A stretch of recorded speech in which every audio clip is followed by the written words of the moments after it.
Hey, I'm Sunny Simpkins, and today we're working on our IMCA stock car project. We're packing the bearings for our Grand National rear end. Let's get to it. Coming up on the Motor City Throwdown. Now, before we get into it, I kind of just want to go over exactly what we're dealing with. So we got our rotor and hub right here. They were both completely rusted out when we first got it, but we got it all cleaned up. We used some Steelite, which is some pretty amazing stuff. It's a little bit expensive. I think it's around $30, but we also use it on everything, especially our rear end here, which we just fixed up. We also got the nut, the seal, and the bearings, and then the little lock thing. Oh yeah, but it's a good thing we checked all this out because there was no grease in here at all. So we would have ran it on practice day and then blew it up, and it would have been a disaster. But it would have made for some good content. These are our brakes, and they look pretty good too. These weren't as rusted as everything else, but we still got it fixed up pretty nice. All right, so I'm gonna use gloves on this just because personal preference. You don't have to, but it does help a little bit in the long run. We also have this SD20 degreaser, and it really does the trick. We're gonna be using this to clean up everything, and then of course some towels. So the grease that we're using is going to be the STP Moly EP. Usually we go with red tack just because people prefer thicker greases, because in the rear end, the gear oil, it travels through and it will start dissolving grease because of the high temperatures. This one should be good. It is labeled for extreme pressure and heat applications. So this is gonna do the trick, but typically we go with the red tack. But this will be our grease for trying it. It also does look rather appetizing, if you ask me. For the Grand National, the inside and outside bearings, there's no difference. So we got these at our local race shop, and it's time to grease them up. For this, you do want to get quite a bit. So you pretty much get a scoop, some on the tip of your fingers, and then put it on the palm of your hand. Now, we have this little towel laid out also, so we're not making a huge mess on the ground, but you're gonna get the bearing and just start.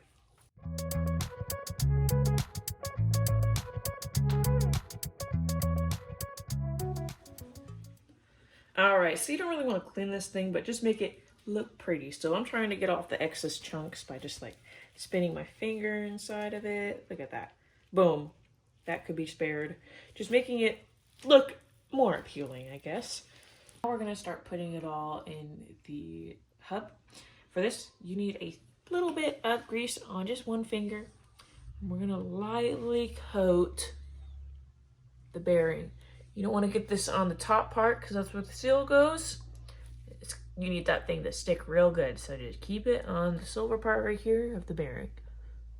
All right, we're gonna put a little bit of grease on the hub right here, even on the thread, just so it really gets in there.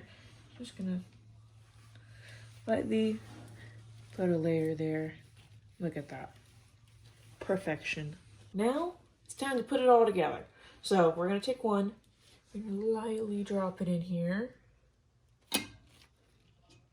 There you go. And then kind of just spin it around to make sure nothing's weird or funky, which it looks like this one is good. Cleaning this off because I got grease where I said not to put grease. So I'm just gonna try to clean it lightly. Good enough. But I do want to talk about this little ring here. This is a retaining ring, and some of these models, they don't have it. Now, if you're trying to knock this out when you're taking everything apart, you can hit it from the back and then it will pop out. But if you have this retaining ring, you can hit it as hard as you want and it won't come out. So you just have to know what model you have, and if you have one of these, make sure you unlock this thing first. Now, if you weren't paying attention before, you want to pay attention now, because this is where you can start damaging the high dollar parts. And you don't want to wait for an order from Speedway. So what you do, we got here, seal here. You want to put it in here and just lay it in there, kind of push it in there so it's in there. I think it's a little bit sideways. We'll be able to get it. Now, what you want to use is a soft hammer. No metal ones, or else you will break this thing. You kind of just want to tap it in. Eventually it will go in, but just tap it in.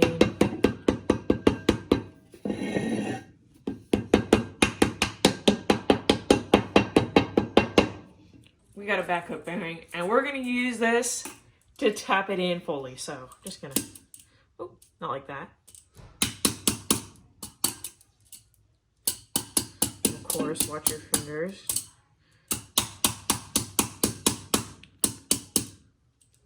And you can hear it when it hits the bearing because it does change the sound.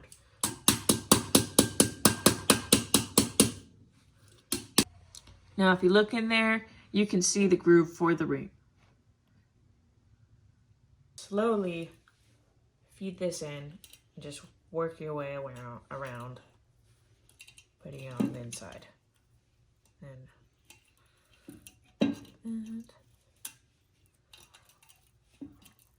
very important, you want to make sure that the bearing moves freely like it does now. If it doesn't, it wasn't for us earlier. You got to flip this thing around and then just tap the bearing so it pushes up against the retaining ring, and then it'll start moving free.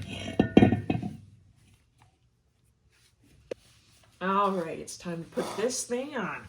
So this should be fitting in very easy, making our way in. There we go, look at that. And if you are having to hammer it in, you might have a wrong part somewhere, so I want to check on that. Some grease on your finger, and then just a light coat, same as before with the inside bearing. Just spread it on in there. We got our second one ready, so flat side out, we're just gonna put her in there.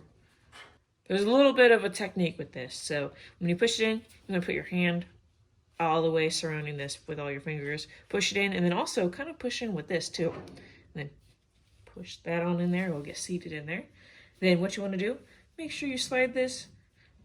You'll notice if there's anything funky, there might be a mistake through. But this one looks pretty good. For the lock and the nut, there is a right way to do this and a wrong way to do this. The wrong way is the way that we actually got it. So if you put the lock and the flat side together, you'll see that there's a little bit of space in between. It will never be able to tighten to because the keys will catch and it'll just never be right. That leaves room for imperfections to take place and just bad things to happen. The right way is for the curved beveled side and the lock. So you'll feel it, it feels natural. You just put that in there. And that's the way to do it. There's a little slot here, you might be able to see it. Just gonna make sure it's in right. So I found mine. I'm just gonna put it in there, slide it in. Boom, that's been done. Now we're gonna put this, don't forget the curved side, put it in there. Just kind of screw it in there.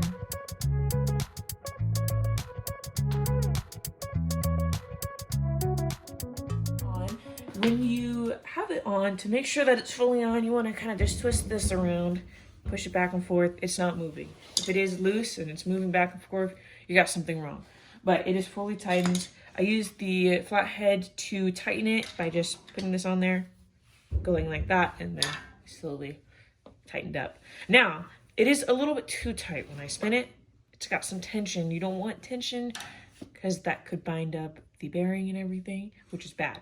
So what we're gonna do is we're gonna back up the nut a little bit by doing pretty much the opposite way with the screwdriver or the flathead. You're gonna back it up. That might be a little too much, but you'll see it's loose, looser at least. So it's fully spinning. Now, to make sure your wheel doesn't go flying off, you gotta make sure that you lock one of the keys inside the little locks here. You just find the closest one, push it down with flathead or something, and then you're good. Only need one will do the job. Now we got our screw. Got a little device here to really make it tight. However, we put some LOCTITE on it. Highly recommend it because this thing will back out. You don't want that. So we're just gonna push this flush and then put this in there and then screw it in. And that's how you get it done. Final product, we got the brake on there, and then the little cover right here. Hopefully you learned something, and look at this. Perfection.